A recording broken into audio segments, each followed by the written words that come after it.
मुंबईच्या महापालिकेत आज जे घडलं ते केवळ एक शपथविधी नव्हता. तो होता सत्तेचा भूकंप, ज्याची कोणीही कल्पना केली नव्हती, ज्यावर शेवटच्या क्षणापर्यंत कुणाचाच विश्वास बसत नव्हता. तो प्रसंग काही मिनिटांपूर्वी प्रत्यक्षात घडला. मुंबई महानगरपालिकेच्या सभागृहात इतिहास घडत होता आणि त्या इतिहासाचं केंद्रबिंदू एकच नाव होतं: उद्धव ठाकरे. अवघ्या 5 मिनिटांपूर्वी ठाकरेंनी मुंबई जिंकली आणि संपूर्ण राजकीय गणित एकाच झटक्यात उलटून पडलं. सभागृहात एकीकडे जल्लोष उसळत होता, तर दुसरीकडे प्रचंड तणाव पसरलेला होता. माध्यमांचे कॅमेरे क्षणाक्षणाला हालचाली टिपत होते.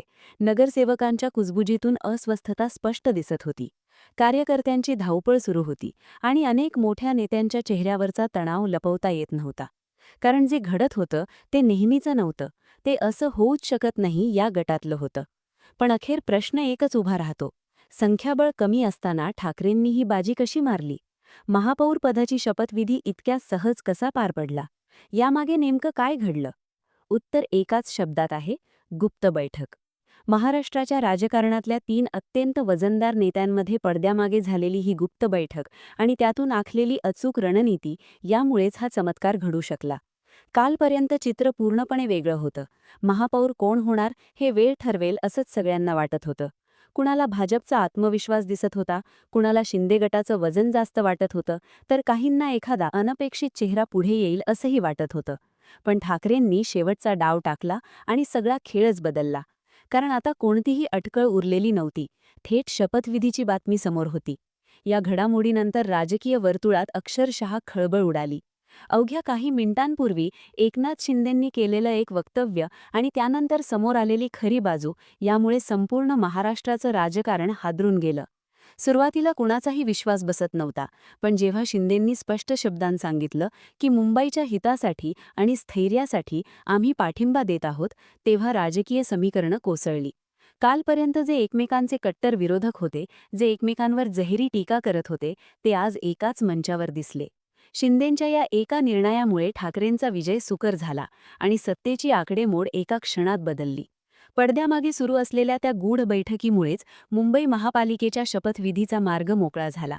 आजचा दिवस मुंबईच्या राजकीय इतिहासात थरारक आणि निर्णायक ठरला आहे. जी चर्चा कालपर्यंत फक्त बंद दाराआड सुरू होती, तीच चर्चा आज उघडपणे राजकीय केंद्रस्थानी आली आहे. काही तासांपूर्वीपर्यंत जे चित्र स्पष्ट वाटत होतं, ते अचानक बदलून गेलं. मुंबई महापालिकेचा रिमोट कंट्रोल कोणाच्या हातात जाणार, हा प्रश्न सकाळपासून सर्वांच्या मनात घोळत होता. निकालांनंतर असं वाटत होतं की आकडे स्पष्ट आहेत. भाजपकडे संख्याबळ आहे, शिंदे गटाची साथ आहे, त्यामुळे महायुतीचाच महापौर होईल. गल्लीपासून दिल्लीपर्यंत हीच चर्चा होती. अनेक राजकीय विश्लेषकांनीही हेच भाकीत वर्तवलं होतं. पण राजकारणात शेवटचा शब्द कुणाचाच नसतो, हे आज पुन्हा सिद्ध झालं. काल रात्रीपर्यंत सगळं काही शांत होतं. नगरसेवक हॉटेल्समध्ये पक्ष एकसंध असल्याचं चित्र, बाहेर कुठलाही गोंधळ नाही. पण त्या शांततेच्या आड एक मोठं वादळ तयार होत होतं, याची जाणीव फक्त काही मोजक्याच लोकांना होती. आज पहाटेपासूनच मुंबईत काहीतरी वेगळं घडत असल्याची कुजबूज सुरू झाली. काही महत्त्वाचे फोन अचानक बंद झाले, काही नेते संपर्काबाहेर गेले, तर काहींनी मुद्दाम मौन पाळलं. शहर जागं झालं तेव्हा रस्ते नेहमीसारखेच होते, पण हवेत एक अनामिक तणाव दाटलेला होता. मंत्रालयापासून मातोश्रीपर्यंत आणि हॉटेल्सपासून राजकीय बंगल्यांपर्यंत प्रचंड हालचाली सुरू होत्या. कोणतीही अधिकृत बैठक जाहीर नसतानाही गाड्यांची ये-जा वाढली होती. काही गाड्या अशा दिशेने जात होत्या ज्याची कुणालाच कल्पना नव्हती. आणि या सगळ्या हालचालींच्या केंद्रस्थानी पुन्हा एकदा एकच नाव होतं: उद्धव ठाकरे. ज्यांना अनेकांनी राजकीयदृष्ट्या संपलेलं मानलं होतं, तेच आज सत्तेच्या पटावर मध्यवर्ती स्थानावर आले. त्यांच्या एका सूचक विधानाने संपूर्ण समीकरण ढवळून निघालं. नशिबात असेल तर हे साधे वाटणारे शब्द प्रत्यक्षात 100% तयारीचं संकेत होते.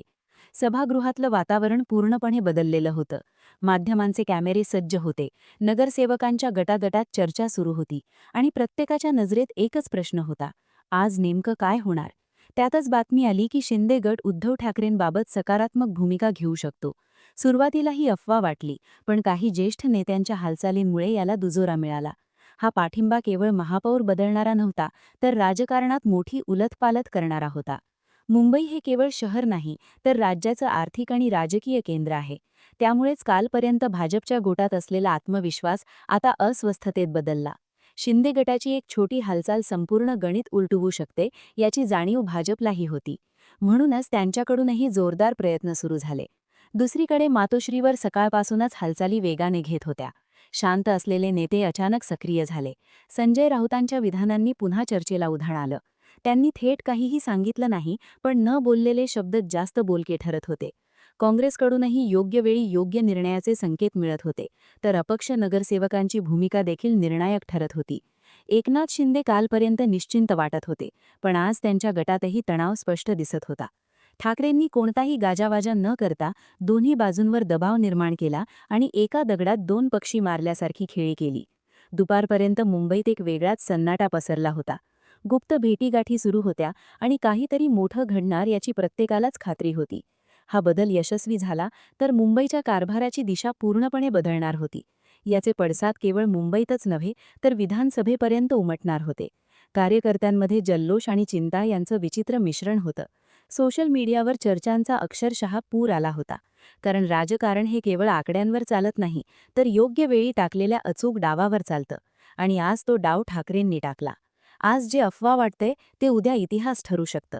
मुंबईच्या राजकारणात जी परिस्थिती निर्माण झाली आहे तिला मास्टर स्ट्रोक का म्हटलं जातंय हे आता स्पष्ट झालंय. ज्यांनी ठाकरेंना संपलेलं मानलं होतं त्यांच्यासाठी आजचा दिवस डोळे उघडणारा ठरलाय. पण या सगळ्यात पडद्यामागे नेमकं काय ठरलं? राष्ट्रवादी आणि काँग्रेसची भूमिका काय होती? आणि सगळ्यात महत्त्वाचं म्हणजे या विजयानंतर मुंबईचा विकास कोणत्या दिशेने जाणार? सभागृहात घोषणाबाजी सुरू असताना अनेकांचे लक्ष त्या रिकाम्या खुर्च्यांकडे होते ज्यांनी शेवटच्या क्षणी आपली निष्ठा बदलली होती. हा केवळ सत्तेचा बदल नव्हता, तर एका मोठ्या संघर्षाचा नवा अध्याय होता. राजकीय जाणकारांच्या मते मुंबईच्या तिजोरीवर नियंत्रण मिळवणं म्हणजे येणाऱ्या विधानसभा निवडणुकीची अर्धी लढाई जिंकण्यासारखं आहे. आता या विजयानंतर भाजपची पुढची चाल काय असेल?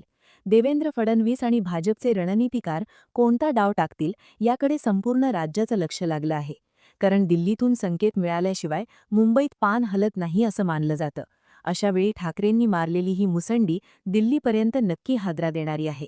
मुंबईच्या गल्लींमध्ये आता एकच चर्चा आहे, ठाकरे इज बॅक. पण हे पुनरागमन किती टिकणार हे येणारा काळच ठरवेल. प्रशासकीय पातळीवरही आता मोठ्या बदल्यांची चर्चा सुरू आहे. नवीन महापौर आल्यानंतर आयुक्त आणि वरिष्ठ अधिकाऱ्यांशी असलेली समीकरणं कशी असतील यावर मुंबईच्या पायाभूत प्रकल्पांचा वेग ठरणार आहे. पावसाळ्यापूर्वीची कामं, मेट्रो, कोस्टल रोड सगळ्यावरच नवीन सत्तेचा प्रभाव दिसणार आहे. मुंबईकरांसाठी हे केवळ राजकीय नाट्य नाही, तर त्यांच्या रोजच्या आयुष्याशी थेट जोडलेलं वास्तव आहे. त्यांच्या खिशावर, त्यांच्या सुविधांवर याचा परिणाम होणार आहे. सभागृहात झालेला तो शपथविधी म्हणजे एका दीर्घ संघर्षाचा कळस होता. महापौर पदासाठी नाव पुकारलं गेलं त्या क्षणी प्रत्येकाचं काळीज धडधडत होतं. भाजपच्या गोटात पसरलेली शांतता खूप काही सांगून जात होती. कारण त्या शांततेच्या आड मातोश्रीवर गेल्या अनेक रात्रींपासून सुरू असलेली तयारी लपलेली होती. ही लढाई केवळ आकड्यांची नव्हती, तर प्रतिष्ठेची होती.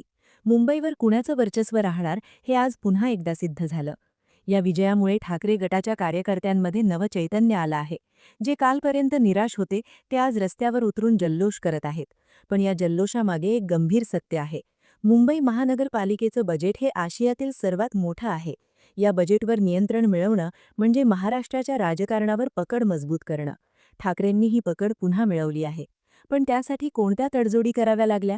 त्या गुप्त बैठकीत नेमकं काय ठरलं? सूत्रांच्या माहितीनुसार ही बैठक अशा ठिकाणी झाली जिथे कुणाचंही लक्ष जाणार नाही. केवळ 3 नेते, एक खासगी बंगला आणि असा चक्रव्यूह की भाजपला सावरण्याची संधीच मिळाली नाही. एकनाथ शिंदेंनी शेवटच्या क्षणी पवित्रा का बदलला हा प्रश्न अजूनही चर्चेत आहे. काहींच्या मते हा निर्णय मुंबईच्या हितासाठी आहे, तर काहींना यात भविष्यातील मोठ्या राजकीय उलातपालथीचे संकेत दिसत आहेत. आता पुढे काय? मुंबई महानगरपालिकेचा कारभार नवीन हातात आहे. जुन्या योजना पुढे जाणार की बदलणार? भाजपचे प्रतिष्ठेचे प्रकल्प टिकणार की नव्या दिशेने वळणार? हे सगळं पाहणं महत्त्वाचं ठरणार आहे.